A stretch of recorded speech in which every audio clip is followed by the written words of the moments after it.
আমি আমি সম্পূর্ণভাবে আমি কি বলে নির্দোষী না, আমারও ফ্লস থাকবে। আমরা সবাই মানে এটাই আমাদের নেচার, কেউ একদম 100% রাইট হয় না।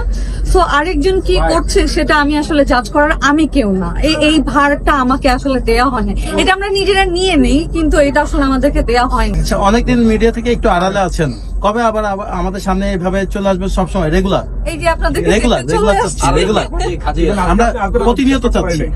আমি প্রতিনিয়তই আপনাদের সাথে আপডেটেড আছি, আমার জন্য দোয়া করবেন। Thank you so much. পয়লা ফাল্গুনটা সবসময় সেলিব্রেট করা হতো একদম ইউনিভার্সিটি লাইফ থেকে, মানে তখন থেকে মানে কি বলে সেলিব্রেট করা যেত। বাসন্তী শাড়ি পরে ক্যাম্পাসে, আমাদের ক্যাম্পাসে আমার মনে আছে আমরা রং খেলতাম। আমি জানি না এখন পর্যন্ত সান্তা মারিয়ামে এই প্রচলনটা এখনো আছে কিনা, কিন্তু মানে আমাদের ইউনিভার্সিটিতে অনেক কি বলে অনেক বেশি কালচারাল। সো ওরা অনেক বেশি এগুলোকে অনেক সেলিব্রেট করে তো ওই সময় থেকে এখন পর্যন্ত আমার ফাল্গুনটা অনেক বেশি পছন্দ। 14 ফেব্রুয়ারি নিয়ে স্পেশালি কি কোনো বার্তা আছে কিনা?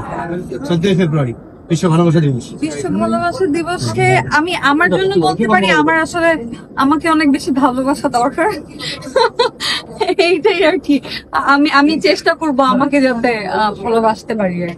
ভালোবাসার সংজ্ঞাটা আপনি কি মনে করেন? ভালোবাসার সংজ্ঞা হচ্ছে ট্রাস্ট আর রেসপেক্ট।